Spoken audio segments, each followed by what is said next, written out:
Welcome to Hail Varsity Radio, the voice of Husker Nation. Insight, opinion, expertise, with the biggest and best names talking Nebraska across the state. Join the show on Twitter at Hail Varsity and at Schmidt_radio. Call in at 402-466-ESPN or 1-800-825-5865. Here's Chris Schmidt. Great champion on Monday. It's Hail Varsity Radio, presented by the Nebraska Lottery. Chris Schmidt, Elijah Herbel, and our final show for quite a while. Plenty of bowl coverage tomorrow through Christmas Day, and then lots of bowl games the 29th through the New Year. So get in and enjoy. Merry Christmas, happy holidays to you and your family out there. Plenty to get to on Nebraska football. Just saying no. No to a bowl game. Lots of feedback, interaction, thoughts on social media about that. We'll take some of your opinion. Can dial us up today, 466-3776, 466-3776, 800-825-5865. Email, and got plenty of emails to get to as well. Chris at HailVarsity.com. Twitter is where you find us at Schmidt_radio. At Herbel Essence is also where you can chime in to Elijah. But it's been mixed, right? The takeaway is, look, I get it. It's been a long and grinding season. Totally understand why you'd want to just forego the bowl game. That is one take. And some of you agree with that. Some of you are like, what the hell's going on? Soft football team, why don't you want to go play one more game? And we'll get to your calls in a minute. Bob, stay on the line for me. We'll be with you in a minute.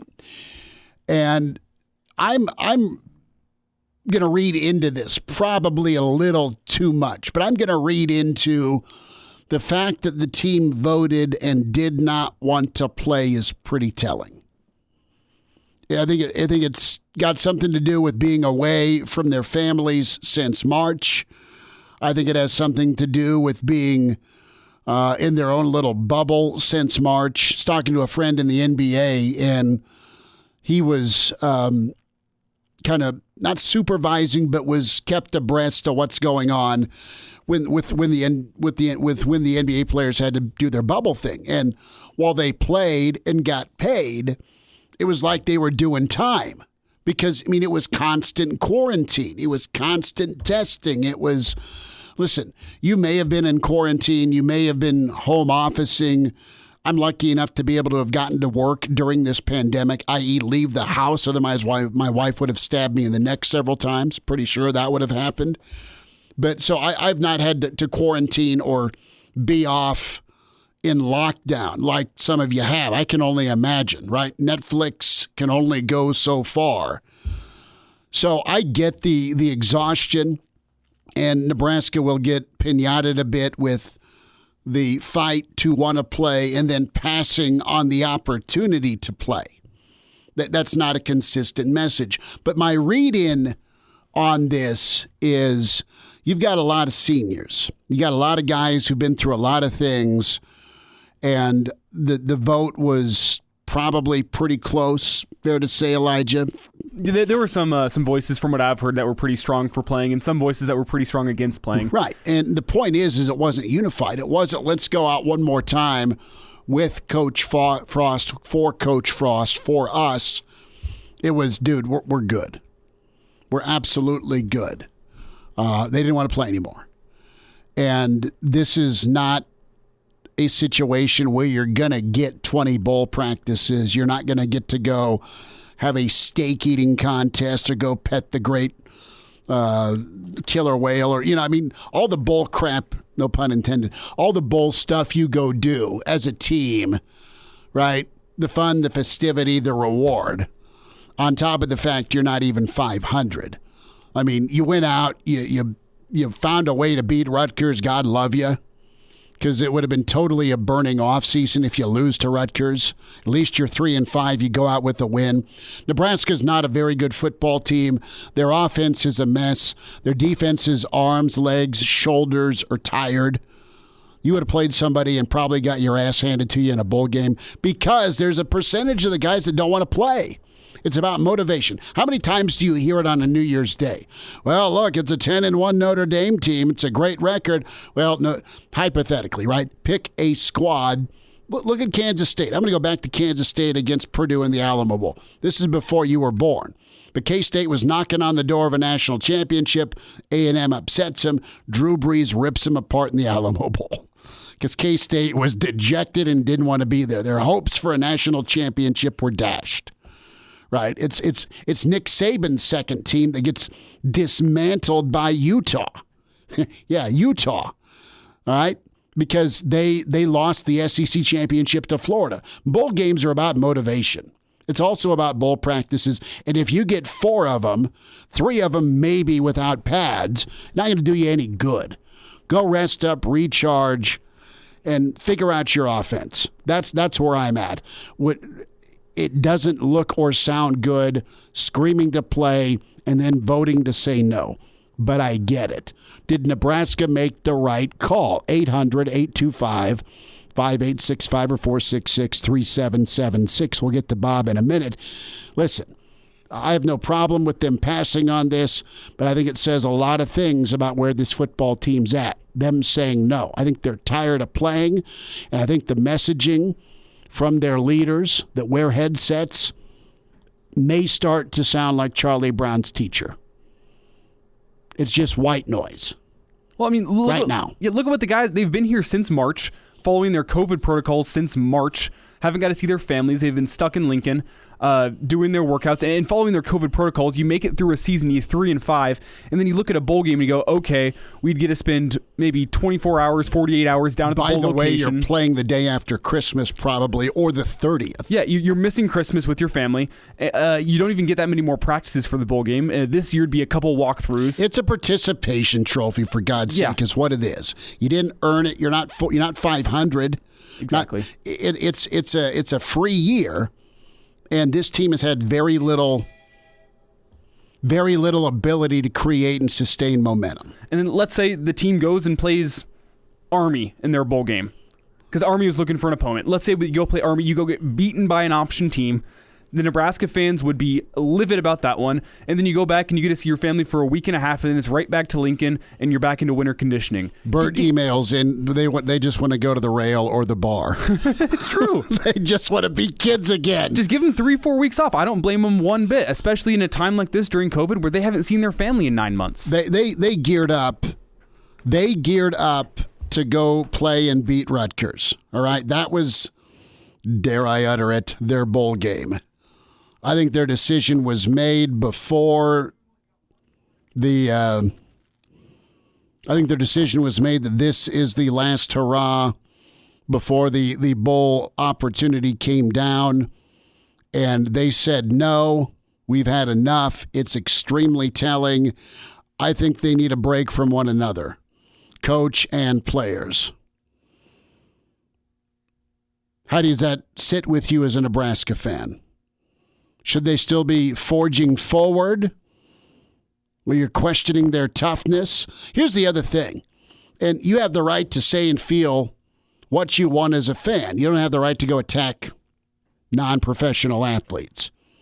But some of the folks that are screaming, somebody gouge my eyes out, I can't watch this team anymore, is the same person that's questioning their toughness for not wanting to play. They are hard to watch on offense. They are absolutely hard to watch for an entire 4 quarters of football. For whatever reason, Nebraska refused to do what worked. How many times have we seen really talented writers in the last 3 days write about the number of carries Mills got and how the offense wore a defense down and punched away? And Nebraska didn't do what seems super obvious. I know Mills has been dinged up, but the point of it is the commitment to the run game, Elijah. I hope that out of all of this crazy 2020 season, that is the light and blueprint that comes on. Whether you use one of the 4 backs that are 4 stars that you've recruited, or you go find one in the transfer portal or whatever. but move forward here with this offensive identity of running the football in the Big Ten and softening him up. Figure out if you got a quarterback or not, and figure out what you can ask your offense to do that they're good at. I mean, part of this, no, we're good, we don't want to play, probably is some of the defense saying, bro, we're tired. And part of it is got to be the offense. Like, how do you expect them to go play a bowl game? Are they going to get better in 10 days offensively? Because they've had a whole season to get. I mean, they've shown moments. They're not complete garbage. They've been okay. But for the most part, they've not gotten out of their own way. And they've had more practices than they can shake a stick at. That's all they did was practice while they're waiting to play ball in some form or fashion.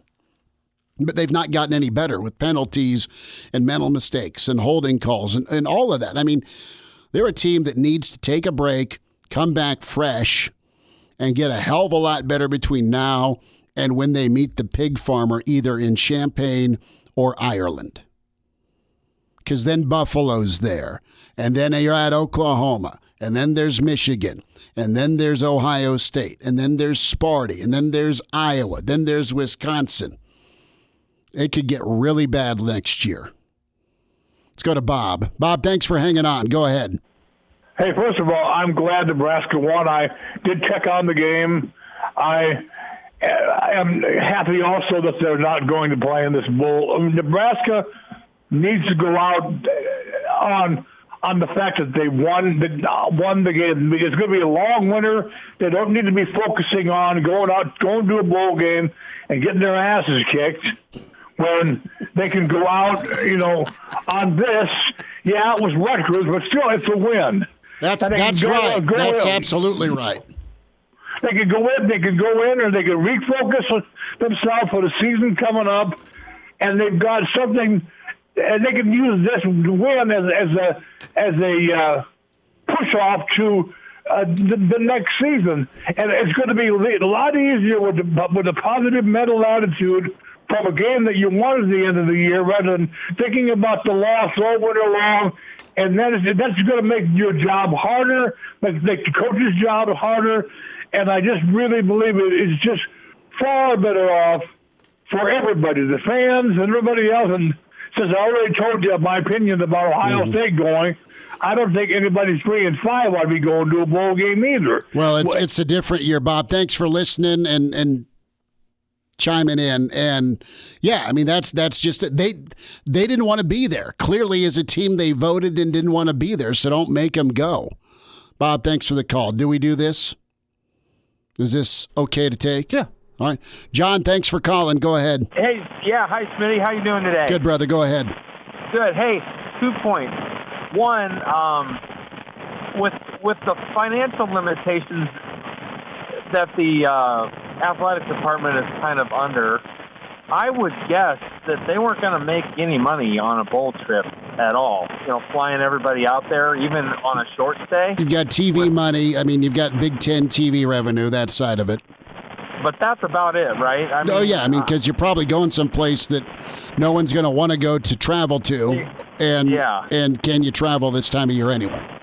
So I think financially it probably made a little bit of sense too. And my other point is just about the game the other day.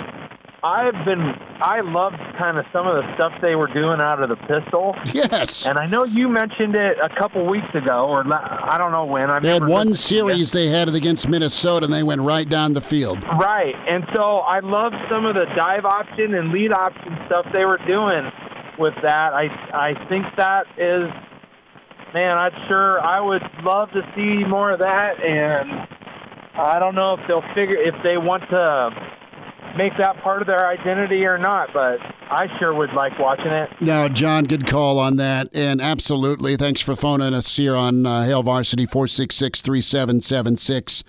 The pistol, that cutback, the ability to move the pocket. We were saying that post-Minnesota, Elijah, and you saw it do well, do some really nice work against Rutgers, and you saw the body blows turn into 8, 9, 20, 30 multiple yard carries, some explosive plays against Rutgers, who wasn't an awful defense. But this is telling that the team voted and said no. They've had enough. They've had enough of football. They've had enough of 2020. Maybe they've had enough of some of their coaches. Point blank, they said, no, we're out, see ya. Good for them. It's their call. And big picture on this isn't the true freshman or redshirt freshman that's going to get extra reps because it was going to be so slammed in. It was one more task. And players have a voice like no other now. They spoke. I mean, Lord knows I'm looking forward to my vacation this next week and next week. Like, let the players enjoy theirs too. I know, speaking as from the perspective of a college student, this semester was much more difficult than a normal semester. There were no breaks this semester. You started in mid-August, you went straight through the end of November, no breaks whatsoever. These guys were even worse because they got no breaks. Plus, they also had football with no bye weeks in there while maintaining COVID guidelines. They've earned a break. I know the record's 3-5, but for as difficult as this year was for those players, I'm sure they've earned this break. Well, it comes down to motivation. And we'll get a player's perspective next. Interested to hear what Jay Moore has to say. Blackshirt Husker NFLer, co-host of Big Red Wrap-Up. What's his take? Did Nebraska make the right call passing on a bowl game? And they've had enough. They don't want to play. They fought to give you a season, and it's a season that, let's be honest, was pretty forgettable when it comes to performance on the field. As difficult as it was, at least they gave you a number of Saturdays. Jay Moore's next. And we're back Fellas, think we could listen to the radio on Hail Varsity Radio, presented by the Nebraska Lottery. Yes! That's awesome! Thanks for spending time. Hail Varsity, presented by the Nebraska Lottery. Charlie McBride's coming up. We welcome in Blackshirt Husker NFLer Jay Moore. His podcast, More to It, on the Hurrdat Media Network. You can find that hailvarsity.com, iTunes, Google Play, and Spotify. Follow Jay at JMoore44 on Twitter, and you watch him Big Red Wrap-Up. Jay Bird, would you have ever voted no on a bowl game? No, I wouldn't. I literally sat down recording our pod with Corey, our last post-game reaction pod, and I never would have opted out, and I never would have voted no. That's all I wanted to do was play football in Nebraska, and why would I ever want to take another game out of my hands to play? So that's just me. I know other kids have, done some other things and been through obviously a lot this year, but no, there would have been no way in hell I would ever vote no. Jay Moore's with us on Hail Varsity Radio. So what does it say to you? That they're fatigued by the season? That this COVID protocol / we're here since March, quarantining pretty much has been too much? Or is it a bigger statement of no towards the staff, or not necessarily staff, but the program itself? Are they needing a break from one another, the head man and his team? I think the way I look at it, because I see that, if they would have said, listen, we want to come out, we're going to come out and play, we're going to play because I want to get, we need to get better. If Scott said, I need to be better as head coach, so I need another game to be better as head coach, my staff needs to be better, I would have been like, yeah, I can totally get that. But I think the way I see it is they've been through a lot, and I don't know exactly what they've been through, but I can only imagine just the extremes. I mean, the big ask of them to, how they have to handle things, not really be a college kid and socialize and do all these other things, get tested every day. Are you going to play? Are we not going to play? It's just the way the meetings have to get handled. Let alone the players, but again, all the extra stuff that your staff, not only your coaching staff, has to go through, the equipment staff, the strength staff, the training staff, all these extra things that your people in your program have to go through that normally, you don't have to go through. And it's not like, you could just look back and I wonder how so-and-so handled the pandemic in 1985. Well, you can't see how anyone's done this before. So no one's done it before. And that's the hard thing to do. You're just kind of doing everything on the fly, and that's a tall task. So, selfishly, I would have loved to see them play another football game. Selfishly, I would have loved to see them want to play another football game to try to get better and finish 4-5 and get this thing, maybe go in the right direction. But yeah, I could also see that they did end on a high note. But what they've gone through this year, I can't say what a bunch of soft. I can't do that because I don't know what they're going through. I mean, hell, I've been through a lot this year dealing with all this stuff, and I just want this year to be over as well, and I hope it's better in 2021. I pray that it's better in 2021. Trying to deal with school and being a student, that's a huge task in its own, trying to be a student athlete. And then you're trying to deal with it so your team can play and making sure you're doing the right things. I mean,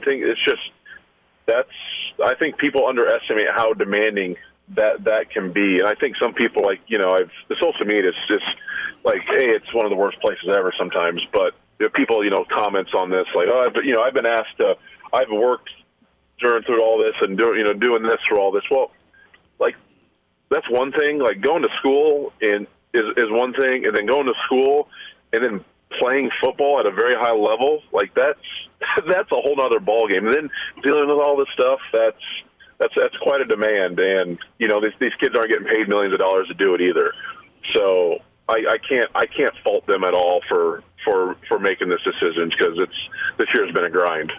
It has, and this is a different bowl setup where it's more like a participation ribbon versus a bowl game because you're not getting the bowl experience, and this isn't 20 or 25 extra practices.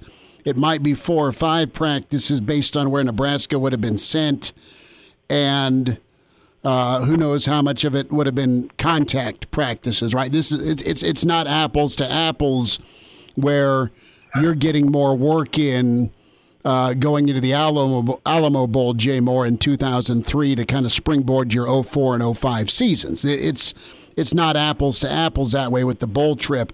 What positives do you take out of 2020 aside from that they got to play when we talk about trajectory of the program? What are some good and what are some other things that you're worried about as we move into 2021?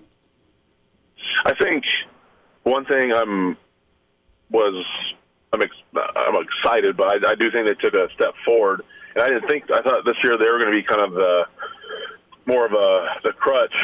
They might slow down the progress of the team defensively, but defensively they stepped up this year and they played some really good football when they had to. They really just had one poor game. I mean, again, the Ohio State game is more of an anomaly, but that Illinois game was, their poorest performance all year. But they played some damn good football this year, and I wasn't expecting that. Then I think the other thing that I was excited about is we always talk about being the physical team, being the biggest team. I can't say that Nebraska was ever pushed around or purely dominated like we've seen maybe in the past couple of years up front on the line of scrimmages. I can't say that. And I think that's a huge step in the right direction as well. I think, if there's one area you can build your program on foundation going forward, that's right there. It's hey, if you want, we're going to be physical, and obviously I'd still like to see them run the ball some more in certain situations to put your foot down and say, hey, yes, we are going to be the most physical team on the field, and this is how we're going to do it. But I think that's one thing you kind of take away from this year as well is they're pretty physical and they're pretty tough. And that's 2 areas. That's about the only 2 I can honestly, overall team-wise, besides you getting individual stuff. But then I'm really concerned about the offensive special teams. Mm-hmm. Other than, if the special teams doesn't have Connor Colt this year, I mean, what does that even look like? And this has killed Nebraska for, this is even before Riley. This is when Riley was still here. I mean, special teams has caused this team, some losses. And then when you're talking about as many close losses and one-score losses we've had in the last few years, special teams is a majority of that. That's field position, that's getting points in the red zone, that's kickoff returns, that's all that stuff. So, that's a concern. And offensively, this got to get going. I mean, they got to get going in the right direction. With you've had a 3-year starter at quarterback. You don't have a for sure guy as a running back. You don't have your wide receiver position is not clear cut other than Wandell. So, your O-line is young. I like the way Cochran played. Cochran played on Friday. I thought that was a big step in the right direction for that group, but I'm very concerned about the special teams and the offense heading into 2021. Jay, with all this in mind, are you more optimistic or pessimistic about the 2021 season than you were like 6 months ago? I know there's a brutal schedule coming up in 2021, but there's also some young talent coming up. So what would you say, more optimistic or more pessimistic? Sheesh. As optimistic, I'm usually a rather optimistic guy, but I just don't know how it's going to get any better. I don't, obviously if they go 7, if they would have played this season normally and didn't have all the craziness, them going 6-6 this year would have been really good. And I look at next year, and that's probably where I'm at again. If they go 6-6, because what do we know through these 3 years with this Nebraska football team? They're going to turn it over, and they're going to be inconsistent on offense. Correct. So I can't judge that. And then when you run this offensive system, you got to get some things going and score some points. And we just haven't done it. And to special teams, whether it's kickoff return issues. Hell, we've had 2 fake punts ran on us in 8 games. Give me a break. When was the last time that even happened? That's, you get one, that happens one time in a year and you get it fixed. And it happened twice this year. So, that's a major concern. That also just kind of shows me, attention to detail and just want to by some of your players and even some of your coaching staff. Because coaching special teams is not sexy. That's not a sexy thing. But when you lose a lot of close football games, you can't have special teams be the reason year in and year out that that should be you should say this. We're not going to lose close football games because of special teams, because that's a lot of times that's where it happens. So I don't think I don't know if it's going to get any better. 6-6 I would think is an improvement in year 4, and I don't like saying that. I wish it wasn't, but I'm not. I've been tricked this year many times. After you beat Penn State, I'm thinking, okay, we're gonna get it going. Well, Illinois happens. You beat Purdue, okay, we're gonna get this thing going. Finish like you're strong. Well, then Minnesota happens. So, I'm not gonna I'm done getting my hopes up, and I'm sure there'll be a time and point where it comes in July where I'll get my hopes up again, and things will get going just like we all do, because there's nothing else to talk about. But I'm rather pessimistic looking at next year just because of special teams and offensive issues. Well, schedule is the schedule's murder next year, and that'll be interesting and entertaining to see. Between now and Ireland, if it's still Ireland with the pig farmer, if things get fixed and figured out offensively, because you're right, man, they're pretty stout and they're pretty physical on both lines, but you need to not turn the football over. You need to not be bad in special teams. And there needs to be just more strides taken from a CEO standpoint by the head guy with that attention to detail. It's Jay Moore with us, Blackshirt Husker NFL, or at Jay Moore at 44. Bird, we are off for a while. We'll get caught up in the new year. Thanks for spending a few minutes with us. In about 10 seconds, give us a quick rundown of the podcast, more to it. Yeah, I just got done recording the last post-game pod, my last pod of 2020, just dissecting, this game against Rutgers. Kind of this stuff we talked about, the bowl game, big picture, what we liked offensively, what we didn't like, what we liked defensively, special teams issue. It's what we just talked about here for the last 10 minutes is kind of what Corey and I talked about for, almost an hour earlier today. So that'll be out probably tomorrow, and that's our last one for the year, and we'll get it ramped up again in 2021. Sounds good, Bird. Thanks for the time, buddy. Yep, you got it. Have a Merry Christmas, guys. Chime in 402-466-ESPN or email the show, Chris@HailVarsity.com. Just try me. Back to Hail Varsity Radio. We'll get to hear from Jimbo Fisher. I like saying Jimbo.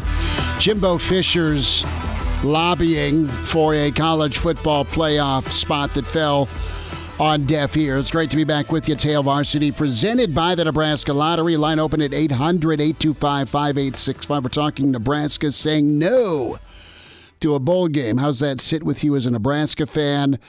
Listen, one, just to reset, you've fought all year long to want to play, and that's the narrative, and that's what Nebraska's going to get punched in the face on by saying, no, we're good.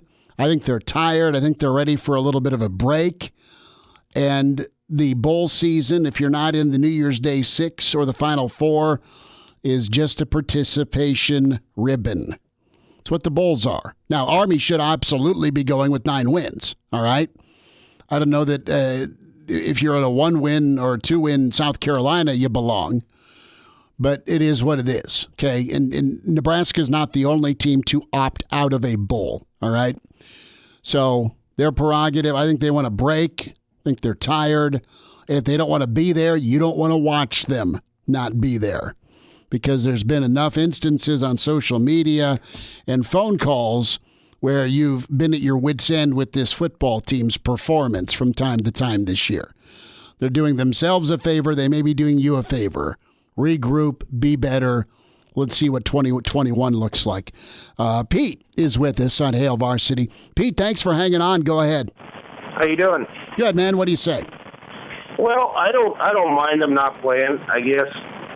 I do think there's some troubling issues within the team. I do not see any progress from a quarterback position, and I don't know why the disconnect is there between the coach and the players.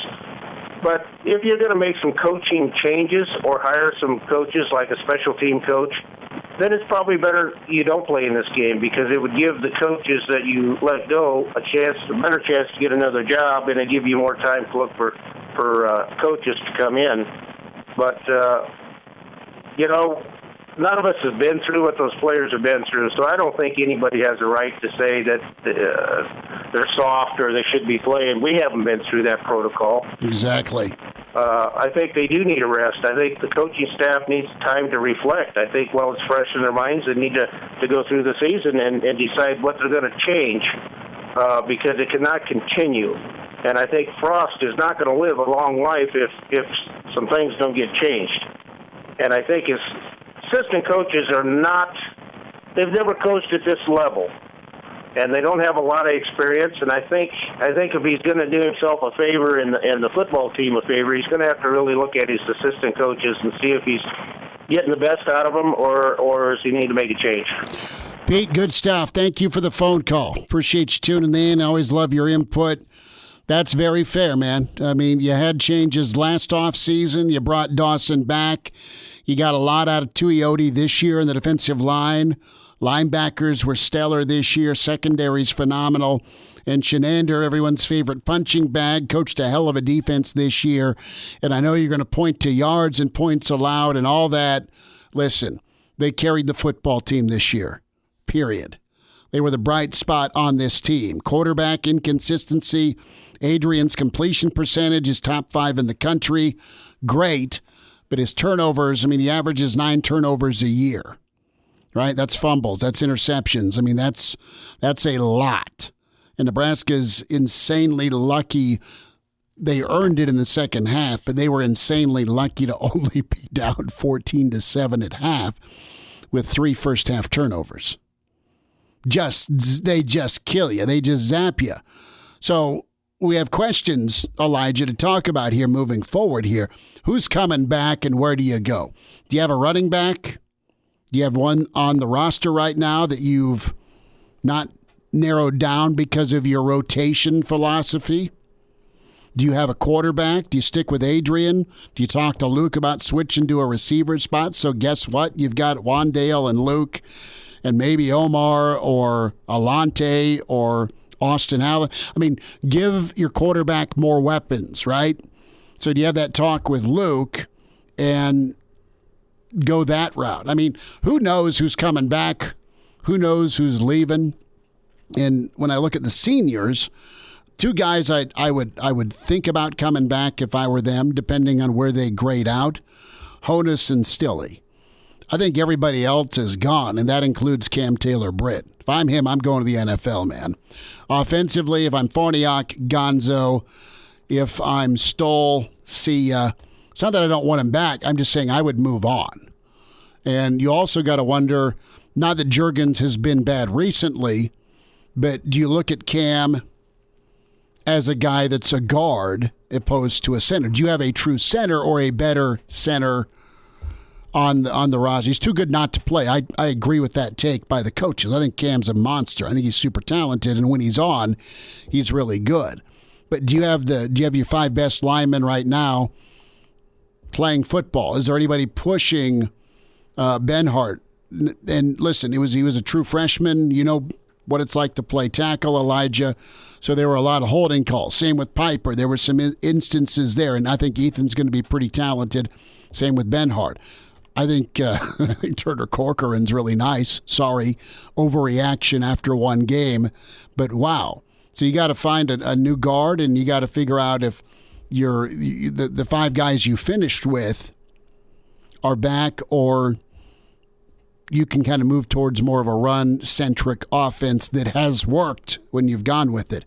Quarterback, running back, offensive line, and then rebuilding your secondary. Have I covered it? I think I have. I think you have, but I just want to add that I think this team is better than what their record this year would indicate. The talent is there. Yes, I think that's part of the frustration, Elijah, is people think, listen, you've lost games that you found ways to lose again. You did it in 2019, you did it in 2020, and you should at worst be a 4-4 football team. I think it starts with a guy who is the leader of the offense and probably the leader of the team. That's the quarterback position. I think if this team had a quarterback that was better than what Adrian brings, it wasn't playing Adrian ball, wasn't turning the ball over, this team is easily 500 this year. Turnovers were no good, absolutely. And Adrian's also responsible for some of those wins. He's responsible for those wins, but I think you need an upgrade at the quarterback spot if you want to be competitive next year. Well, you just got to have him take care of the football. You got to let him run the football. Look how good he was running the football, and then when you get the play action going. My problem is we've seen 3 years of Adrian. We know what Adrian's about, and we know where he hasn't improved in his game. That's the question. What's realistic? What kind of jump are you going to get in a 4th year? Are you going to get it can happen. I'm not saying it can't happen, right? I mean, case in point, and I'm going to say the name that Nebraska fans love me to talk about, Joe Burrow. But look where Joe Burrow was at. Couldn't win the job at Ohio State. Gets paired with Brady, okay, the offensive genius for a year. And look at the jump Burrow made from junior to senior year at LSU. Different situation, different puzzle pieces. I get it, but that's an example of what could happen when you make a jump. That was just from 1 year to year 2. What can you get out of Adrian in his final rodeo? And it's there, but can he stay healthy? That's, I think, what's held him back the most. And now, back to Hail Varsity Radio. One final time this hour. We're 10 minutes away from Mr. Blackshirt Mondays with Charlie. Coach Charlie McBride will get Coach's take on no bowl for Nebraska and what some questions need to be answered. What are those questions and answers for 2021? Brad Edwards, ESPN Insider College Game Day, usually our Wednesday guy. We've got a full slew of bowl games starting tomorrow through this week and next. You'll have an Elijah Herbel alert for Hail Varsity next Monday. And then we'll be back full force on the 4th. But I got a Hail Varsity today, a Hail Varsity next Monday, and then back at it the week of the 4th. 466-3776, 466-3776, 800-825-5865. A reminder about your friends at West Blue Realty. Looking for that residential home in Lincoln or the surrounding community? West Blue Realty is your answer for 2021. When you mention Hale Varsity for a limited time, they can provide you up to $1,000 on the closing of your next home purchase. Give Tom Luby a shout at 402-540-3768 or Kelly Hofschneider, 402-202-2312. It pays to work with West Blue, westbluerealty.com. Get an appointment with West Blue Realty today, 1120 K Street, Suite 200. Let's hear Jimbo Fisher whine about A&M not getting in the playoff. What's he think? We know what Dabo thinks. He put Ohio State number 11 in the coaches poll, and no one's real happy with the number of games the Buckeyes played or the Big Ten in general. Let me tell you why. We play in the best league in ball. We got beat by the number one team in the country, who also had another superstar on the team when they played us named Waddle. People ain't even playing with him now. No team in SEC history has never lost not one game and been in it. The other leagues, I love them all. If we can't play in this league and be in the playoff, something's wrong. Jimbo. Listen, A&M's pretty good. Florida's a really good 3-loss team. I mean, they looked incredible and had some of us sweating. If you had just the money line, but for sure Florida covered, and Bama couldn't knock them out, make them go away. You have Indiana furious at the Big Ten and Commissioner Warren. There's some feelings in Bloomington and around the league that the Big Ten did not advocate enough for Indiana to get to the Fiesta Bowl or for the Peach Bowl. I mean, how does a team like Indiana not make a New Year's Six Bowl? Oh, that's a complete joke. They're a top 10 team. I don't get it. They're a top. I think they're a better. I think they're right there with A&M. I would just like to say I disagree wholeheartedly to put Notre Dame in at number 4. Okay, you do? They showed us what their colors are going up against an actual top. The only time that they beat Clemson this year, Clemson was down half its starters. Can I talk you the other way? Sure. Okay.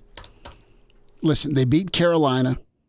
They beat Clemson in a wild scene. They gave us the best game of the college football season this year. I'll give you that. Okay, so they are a one-loss team. They are Notre Dame. They dated the ACC. No pregnancy test was positive. Okay. So they are in. They are going to get what they earn.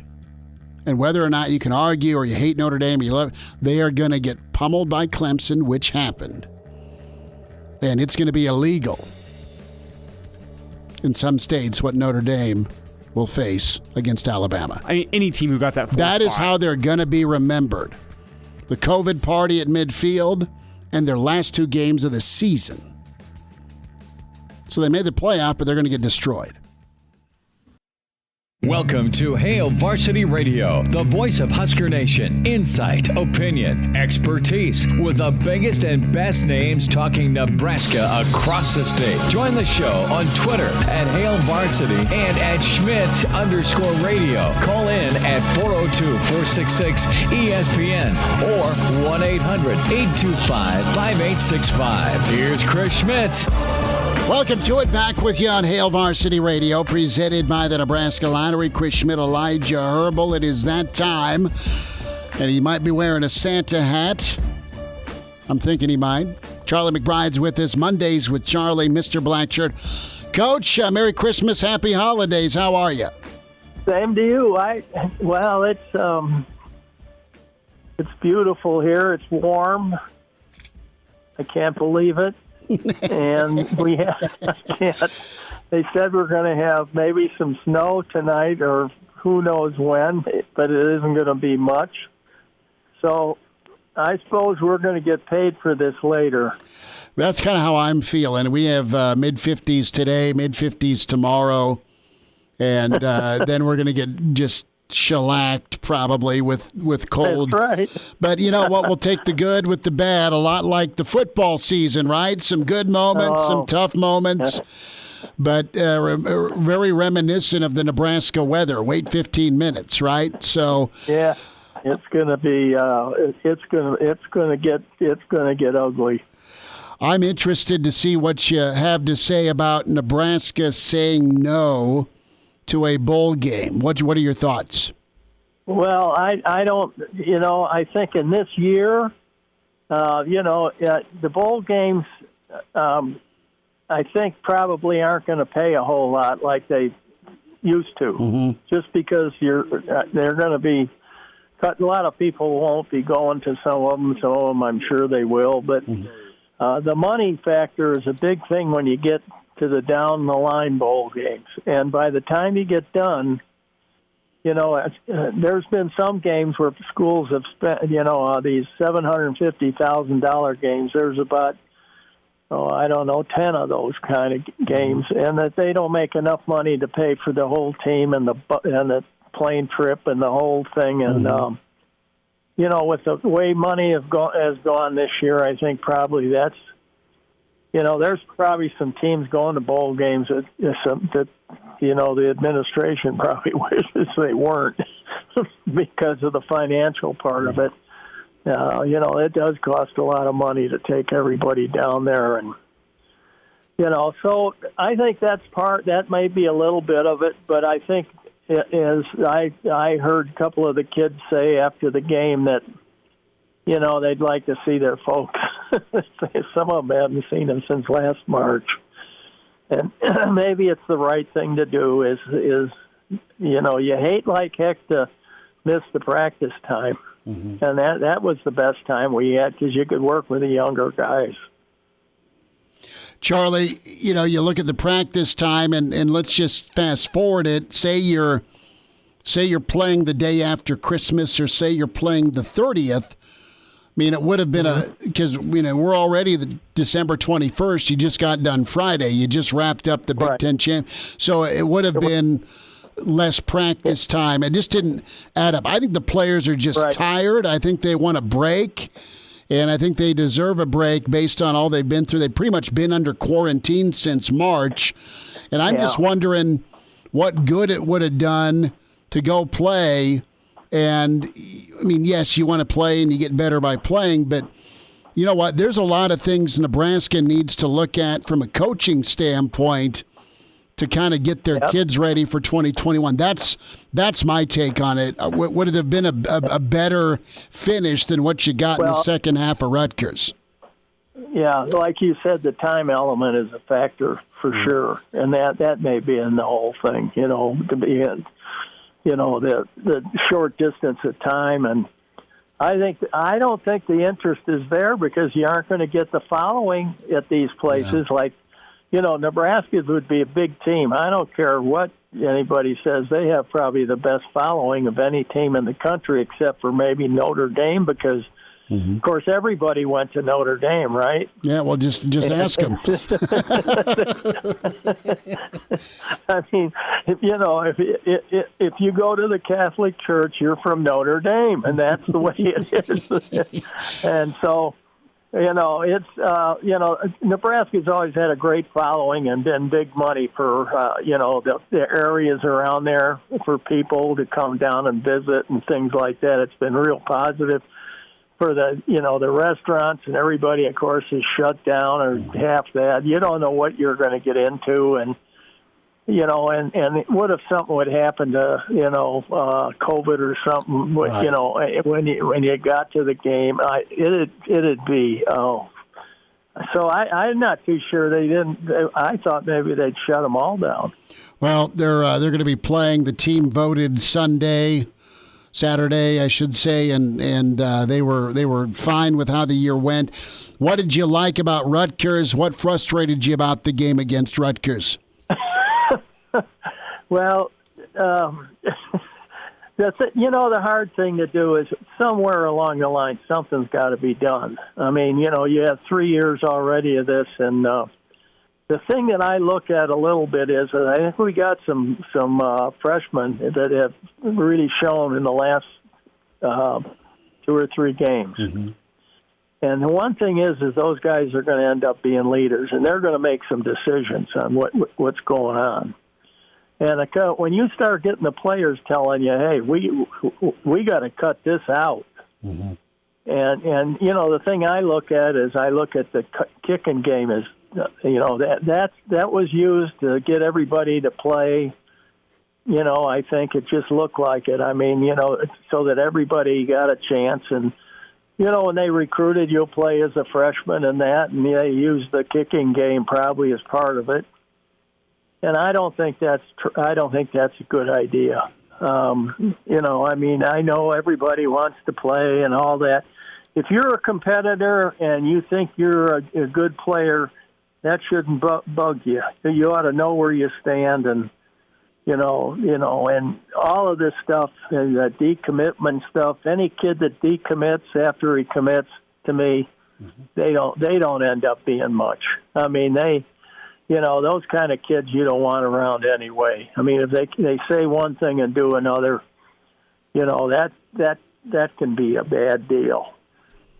Coach, but I think with the game, the game showed that they worked hard, they played hard. That's the biggest thing I look at. Are they playing hard? Are they doing?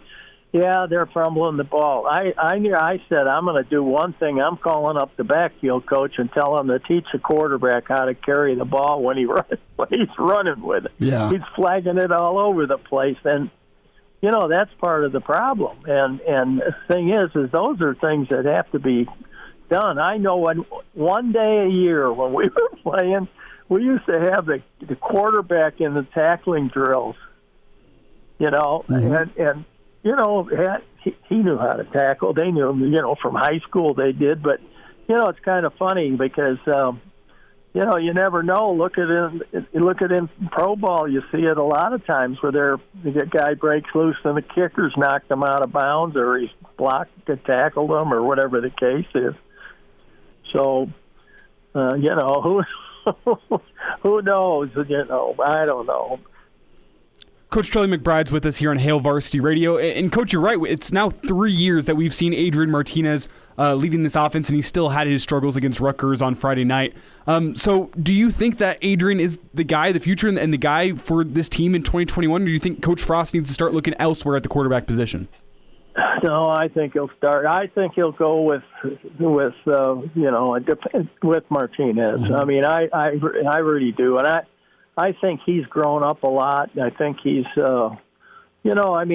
it does get tiring hearing the same story after every game. Mm-hmm. The same thing from the head coach. Well, we got to work harder. We got to sell these things. But 3 years of that stuff, somebody needs to crack a whip on that one. And the holding part of it, I remember one thing I said to Debbie the other day. In the spring, what Milt did, I never saw it done before, but he did it. He put mittens on the offensive linemen so they couldn't grab anybody. I don't know where they got them. I think they were winter mittens he got somewhere, and put them on their hands so they couldn't grab, and things like that. Which was kind of an interesting deal, but I think it worked. Were they the big old mittens that we wore as kids, or were they those smoker mittens without the fingers? I don't. No, they were big mittens. I mean, they were like winter mittens. The big. No, they were heavy mittens. I mean, they were kind of like you're talking about, but they weren't. They were some kind of a canvas type of thing they had. But, they had it on there, and he used it, when they did pass blocking and things like that, and when they had their teamwork. And it was kind of fun. It was, to watch it happen, and it worked. I mean, guys, and it, I don't know whether it was a joke of his or what, but they did it for quite a while, and I think it has something to do with their mental part of the game. They got to learn to use their mittens. And I think the other thing is that I think there's got to be a lot of stuff done on their working with their flexibility, and especially the linemen and their ability to get down, bend their knees, and do things like that. It sounds simple, but it really isn't for big guys. It's hard, because if you can't react quick and you don't have good footwork, you can't play. Charlie McBride's with us Mondays with Charlie on Hail Varsity Radio. Mr. Blackshirt. Coach, did Nebraska maybe find something in that pistol formation, more of a run-centric offense? I mean, Nebraska really ran the football, and it looked it looked it was a sight for sore eyes for a lot of Nebraska fans the way they ran the football. I'll tell you what, that's the biggest thing I think came out of the game is you have, Tom, when you get bad weather and you're playing in it, and they did then, you can't, sometimes you're going to get in games you can't throw the ball and wind and everything else. I mean, I went through all this stuff, and it's a plus being able to run the football. If you get into this weather and if all you can do is throw it, I don't think you have much of a chance. And that's where a lot of the good teams, I think, have a good running game and or at least work as hard on it. I think the thing I kind of miss a little bit, I know that the one running back was a good, tough kid. I mean, but, somebody, we need to get a guy who's got some lead in his britches. You know what I'm saying? And I think, when you have a Rathman or, a lot of those kids that we had, it was, you could depend on getting that extra effort yard out of them and everything. And I was discouraged because the kid that's playing at Purdue, the running back, who's about 240, is a kid that I told him about. I knew about the kid from around here, heard about him because he's an Indiana kid, and nothing happened. He could have been running the ball for him. He was second team All Big Ten. Yeah, well, I tell you what, he was. He put some dents in somebody, but I mean, he was a guy that was a starter for him. Yeah. I mean, you think, well, but I just to have a guy that could come in and wear people out, I mean, you get enough of that stuff.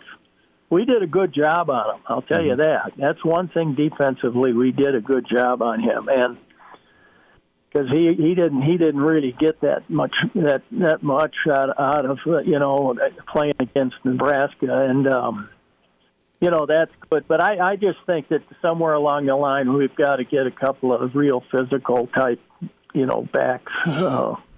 That would help. I mean, the running game. Coach, I got to jump in real quick. I got about a minute and a half, and you're so right about the running game. Last thought here before we got to say goodbye. Cam Taylor-Britt, do you think he goes to the NFL? Well, I know one thing. He'd make a lot more money if he stayed another year.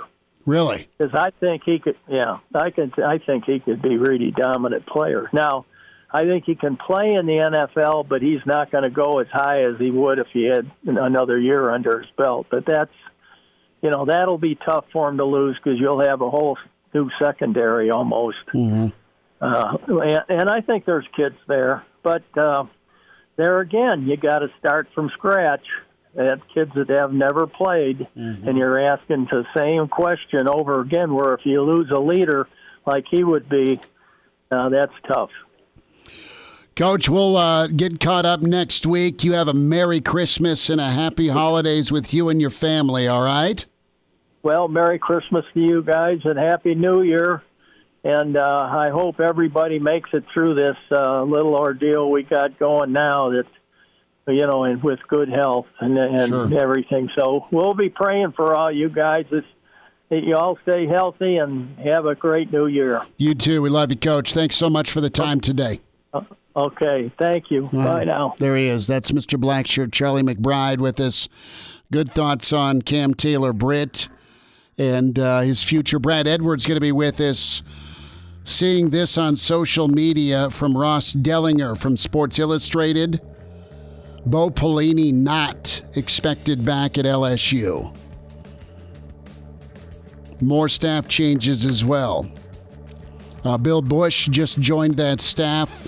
In the secondary, Corey Raymond's down there, also former Husker assistant. But per Dellinger, no Bo Pelini back for LSU.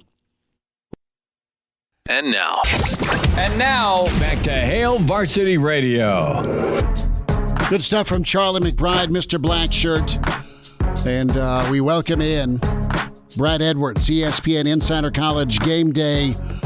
And, Brad, interesting day. I want to start with this, though. It kind of hits a little bit close to home with some Nebraska fans. Word from different sources, Bo Pelini not expected to return at LSU. What's your reaction to that? If there's an announcement a little bit later, let's say it's true, one and done for Bo, does that surprise you? Well, it would have surprised me before the season started, but when you look at everything that went wrong for LSU as the season went on, and it got worse and worse, there were some bright spots offensively toward the end. They had a freshman quarterback who played pretty well in the last couple of games, and even without a whole lot of receivers, they still were putting up some points, but their defense still couldn't stop anyone. And look, there's no question it wasn't as talented of a defense as they had last year, and Coach O did himself no favors by declaring over the summer that the unit was looking better than it did at any point last season. So, where was there a miscalculation on his part? Certainly he deserves a lot of the blame for this. He made the hire. He's the one who hyped the defense before a game had been played. But ultimately, it's Pelini's scheme. He was in charge, and it was an absolute disaster for a team that really, over the last decade plus, has been one of the most consistent defenses in college football. And so, something had to pay. Something, someone, whatever. Mm-hmm. There had to be a hit taken for what happened this year. It wasn't going to be Coach O. So, Bo Pelini it is.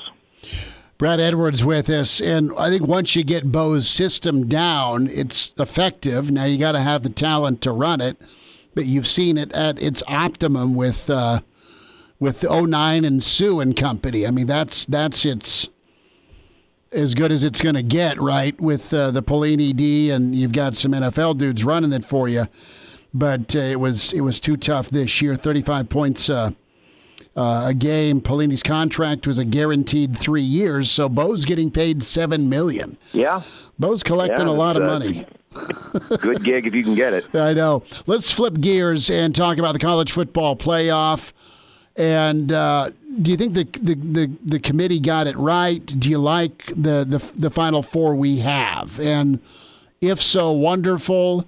If there's a Brad Edwards adjustment, what would it be? What team do you think had the best argument to maybe find their way into that fourth spot? Well, for starters, I think the top three were a no-brainer. I know some people were not happy with Ohio State being at 3, but to me, that one was pretty easy. For number 4, I didn't like the choice of Notre Dame, but you have to ask the question that we often ask on basketball selection. When a team gets in that you think shouldn't have gotten in, actually, it usually works in reverse in basketball. In basketball, it's usually this team should have gotten in, right? Like they got a raw deal, but then the follow-up is, okay, well, who should they have been in place of? You have to take someone out. In this case, you had to put someone in. Like there has to be a fourth team. And while I don't think Notre Dame was deserving of it after what happened to them on Saturday, I can't sit here and say that I could make a much better case for Texas A&M or Oklahoma or Cincinnati. I know a lot of people wanted to see Cincinnati, but to me, if the committee's going to tell us that it's the 4 best and not the 4 most deserving, if it's 4 most deserving, Cincinnati, go ahead. They're the only ones that didn't play themselves out. Right. But if it's 4 best, I just have a hard time, not just because of the schedule overall, but even the very last game, the closing argument. You kick a field goal in the final play to beat Tulsa. There's nothing about that that suggests that you're one of the 4 best teams. So, you take your pick, and they took Notre Dame, and I'm not expecting a competitive semifinal, but here's the truth. Very few of the semis through the first 6 years have been competitive. They are blowouts, most of them. You had Ohio State, Clemson last year. That's chippy. You have Ohio State that's not apologizing. You have Clemson and Dabo's coaches poll that puts Ohio State at number 11. That's great. And Ohio State doesn't like how things ended last year. And They were on the ropes against Northwestern, and then Ohio State decided to run the football. Novel concept. We've been talking about that for 2 hours here. Look what happens when you run the football.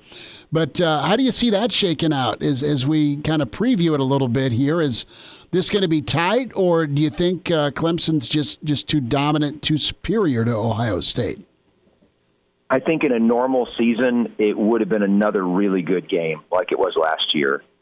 But because it's not a normal season, I think, look, as much has been made about Ohio State having this advantage by, not having to play as many games and, apparently the committee's giving them a break and, all the reasons that people want to argue against them.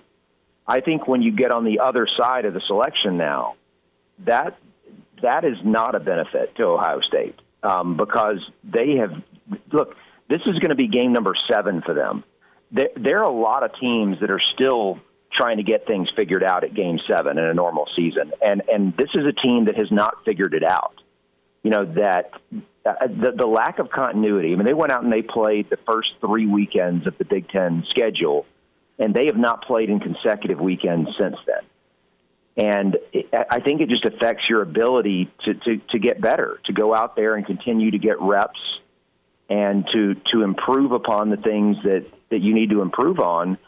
And that's why you look at them on both sides of the ball and you're like, you know what? I mean, their talent is better than what you see on the field. But this late in the season, what realistic argument could you make for why they would all of a sudden play up to their potential on January 1st? Like, it's just, you haven't seen anything building. It would be completely out of left field for them to do that. And so between the way that they played against Northwestern and the way that Clemson played against Notre Dame, it just seems to me Clemson is just a lot further along as a team, having developed this season than Ohio State. And for that reason, I think Ohio State would have to be. It's going to take a huge effort from Justin Fields, who we don't even know for sure what the status is of his thumb injury that was very clearly bothering him at the end of that game. And with only a 13-day turnaround, isn't the usual 4 weeks, between conference championships and semifinals. So less time for that to heal. I just have a hard time seeing Ohio State play as well as they'll need to beat Clemson. And it's not really their fault. It's just 2020 in the hand they were dealt. Brad Edwards with us, ESPN Insider College Game Day college football analyst at @JBradEdwards on Twitter.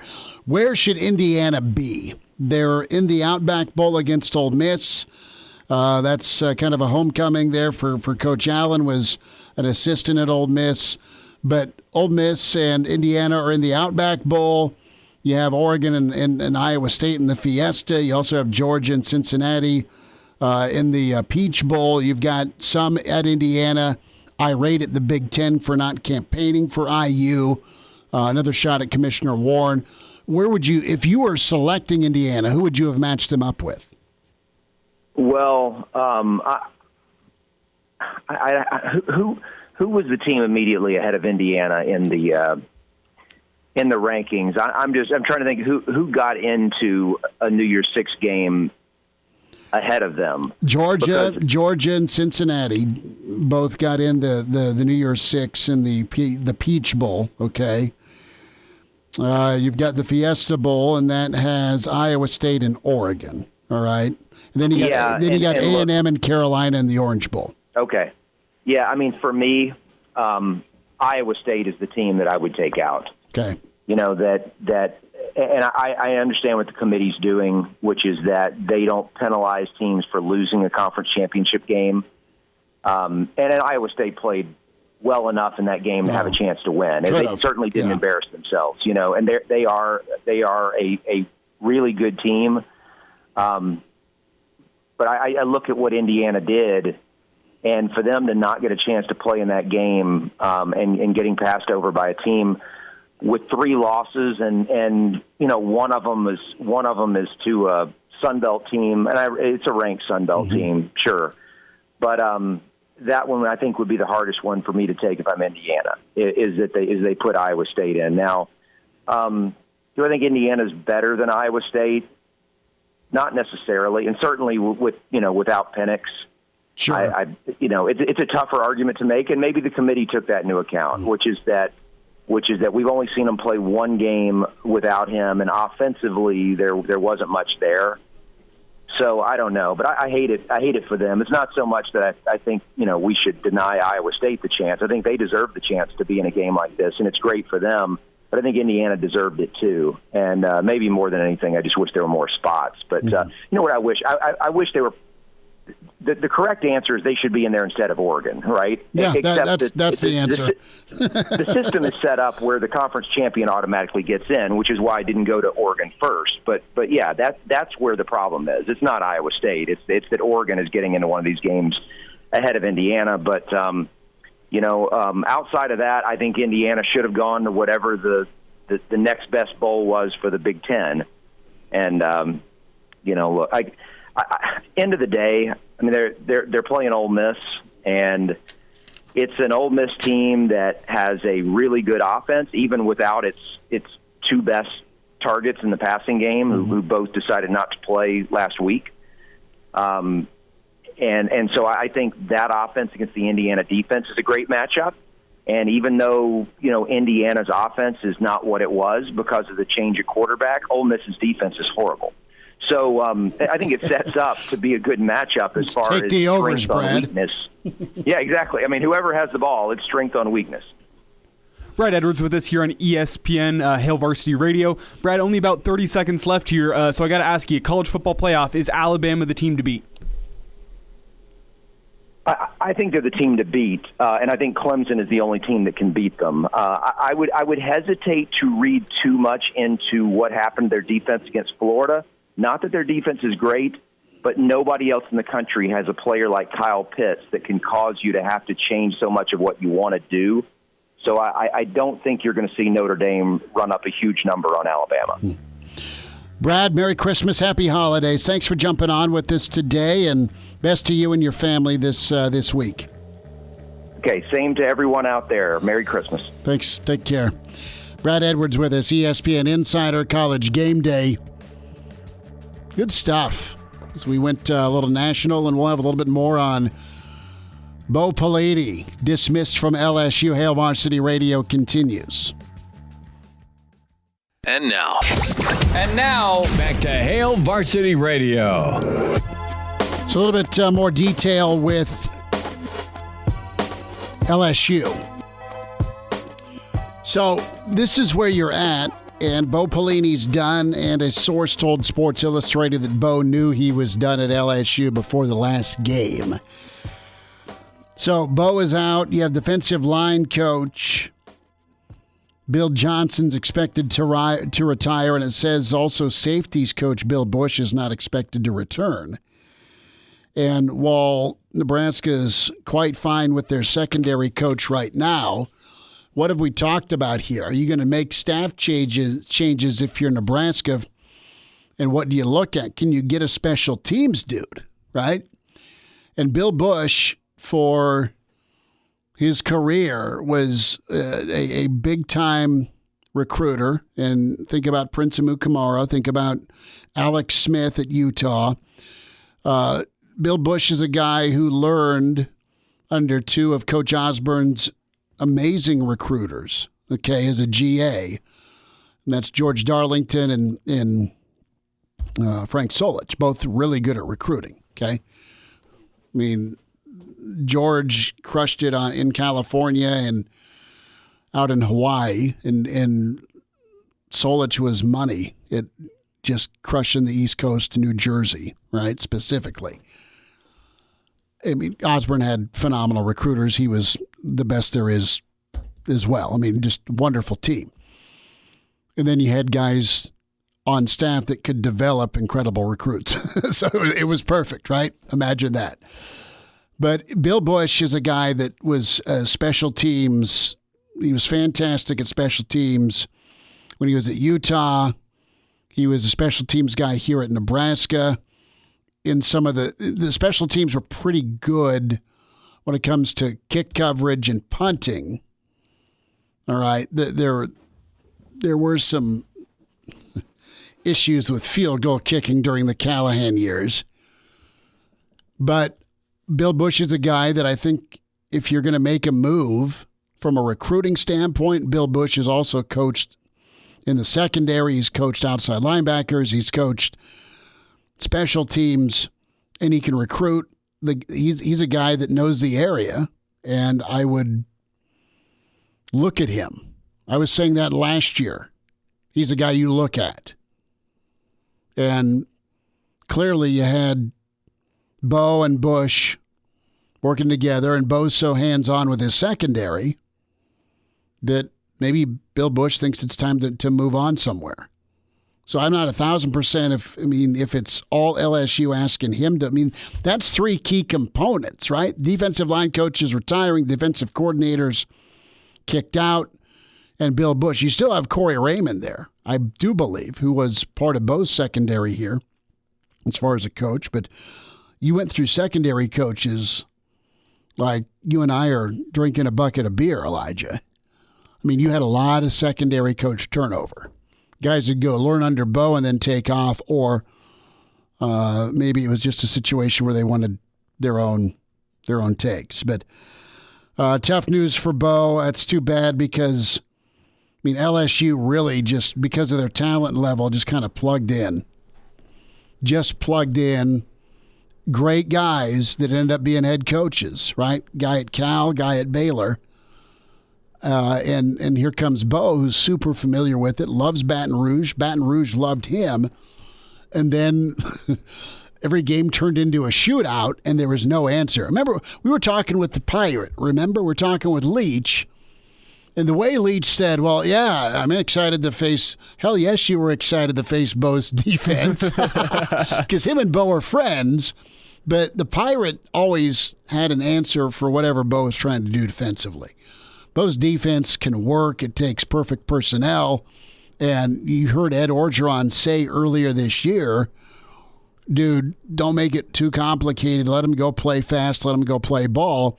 And that's the thing. It is kind of physics to learn, I would imagine. But once you learn it, it can be great. I wonder, personally, just how long Ed Orgeron's leash is going to be at LSU now. Well, this is your sacrificial, all right, let me keep my gig. Mm-hmm. Listen, Ed's... But he's coming off a national championship. No, I know. How long will that stay in the hearts and minds of LSU Are they going to fans? go Gene Chizik on him, where the guy's fired in 2 years after a national championship when he recruited Cam Newton? In Auburn's defense, Gene Chizik wasn't a great coach, and I don't think he would have won the national championship without Cam. You want to talk about, he's making whatever he's making. I'm not hating on the guy, but he's making whatever he's making doing halftimes for ESPN. He went 5-19 at Iowa State. 5-19, and then Rhodes comes in. I'm so proud to be your coach, Paul Rhodes. Oh, I loved Paul Rhodes, but he did pretty well at Iowa State. And then Iowa State goes and gets Campbell, which that guy is awesome. I don't think Ed's, how do I put this? I think Ed's probably a guy that folks want to come play for. I think he's an incredible recruiter. That's how he's cut his teeth, so he'll always be in the thick of it for LSU having a top 10 class. He has been remarkable as a defensive line coach because he was at Miami for 100 years, all right, with some of the who's who, Warren Sapp and company. So Ed's passion is defensive line and offensive line. And he just lost two really key components. It's not like their defense, it was good last year, but LSU put up a lot of points a season ago to go undefeated with Brady and Burrow and that receiving core and Clyde, all right? There was a couple, 3 games, brother, where they would give up 30-some points. Now, giving up 35 a game's a ton. So what'd Bo make here in Lincoln when they fired him? They have 3 years left? 6 years. So he probably made like $6 or $7 million in Lincoln. His buyout in LSU is a guaranteed $7 million for 3 years. So Bo's all good. But before we go to break here, can I throw in one little... You mentioned Matt Campbell. Can I throw in one little fun story about Matt Campbell? So I went down, this is before my senior year of high school. Did you go to the Iowa State camp? Went down to the Iowa State camp, and it was Matt Campbell's first off season. He was going into his first year as head coach down at Iowa State. And he brought the camp together. We'd finished our warm-ups, and he brings the camp together to have a little meeting before we go to our respective drills and stuff to get better. And he says, hey guys, you might not know me. I'm the new coach around here, something along those lines. But he said, but me and my coaching staff, brought my whole coaching staff, the guys that I want with me. And essentially, I was assistant of the year, coach of the year last year at Tulane for a reason. So if we tell you something today, listen to it. And I remember thinking, man, you're at Iowa State. Like, this isn't a sexy job. Like, I'm going to go to the Nebraska camp here in 2 weeks, and I'll learn from them too. We'll see. And I was wrong from that one. What camp did you get more out of? Got so much more out of that Iowa State camp. One-on-one coaching, one-on-one. It was in pads. It was one-on-one drills, one-on-one coaching from like the actual coaches, from the actual players. It was a great camp. Campbell's phenomenal. Yeah, and that was painful to watch them be right there. They're on the 30-yard line. Couple of false start penalties. It's a fire drill on the sideline. They don't want to burn a timeout. They rush a snap. Purdy rolls out. He's kind of under duress, and he underthrows it. Iowa State has big, long, athletic wideouts. They always find a running back. And here is my hope. Everyone Iowa State's in on in recruiting, follow them and go out recruit them, because they put guys on Championship Saturday and in the league. Miss us? Come here, brother. Give me a hug. Bring it in for the real thing. We're on call for you. Catch the podcast at HailVarsity.com, the ESPN Lincoln app, or download them on iTunes. Saddle up, partner. Back to Hail Varsity Radio. Dave from Hawaii emails in, isn't Bill Bush the guy that was seen walking around with Trump? No. That's Billy Bush. I don't even know who Billy Bush is. He's the former Entertainment Tonight guy when Trump got nailed with how he grabs people. Different Bill. Different Bill. Isn't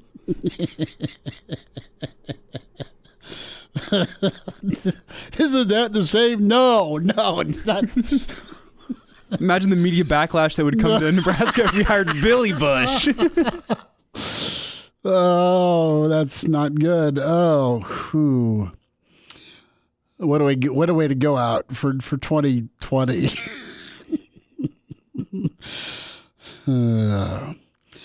Join us. 3 minutes left in this show. 466-3776. 466-3776. 800-825-5865. How did we do with the steak and a beer bet this weekend? We did Patriots Dolphins. And I think the Dolphins won by 5. They did, and I gave you 3. 3, yeah. So I think that if my math's correct here, I think that means you won this week. That's right. So what type of steak do you like cooking? Me personally? Yeah. I love a bone-in ribeye. Okay. Two of those. 2 of those? Yeah. When? I don't know, man. We can fire the air fryer up. Try it that way. I mean, I know I just got unfollowed and turned off on for sacrilege, but it's not exactly a warm up out to fire the grill up. It's not. See, the one method my dad does in the wintertime, he's got his sous vide. I think we've talked about this. Yeah. Rick told us about his sous vide as well. Those are money, where you kind of like boil it. Kinda, yeah. So you have to like seal your steak in airtight, like a food saver. Yeah, you could also use a Ziploc and push out the air, but it doesn't work as great. And then you essentially just let it sit in there right at the temperature you want. So say you want your steak at 130, 135 degrees when you pull it off the grill, you store it in 125 degree water, and it slowly brings the steak up all the way through to that temperature, and you can just sear it at the end to get your nice color on the outside, but then it's nice and perfectly cooked every single time on the inside. But what I will say is it doesn't give you that nice grill flavor. See, that is the best thing ever is the grill flavor. So I've done the reverse sear, where we threw some stuff in the oven, and then we put it in the cast iron. We baked them, and then we seared them, which was good. We've got a 50-degree day. Maybe we'll just have to grill tomorrow during bowl games. since you're not working and we're off. Quick reminder about buckling up. 70% of people in fatal crashes in Nebraska are not wearing a seatbelt. If used properly, seatbelts can reduce risk of fatal injury up to 60%. Your best defense in any crash. Buckle up. Brought to you by the Nebraska Department of Highway Safety Office. So Elijah will be back at it on Monday, a week from today, with a Hail Varsity. Hopefully we have some Husker basketball news this week to talk about. They are going to get drilled mightily tomorrow night. I just heard we didn't get to the mayor. I love Fred Hoiberg, and I think his team will compete, but probably not that well tomorrow night when you got two 7-foot 3-point assassins like Wisconsin does. Enjoy. Happy New Year. Merry Christmas. Talk to you next time on Hail Varsity.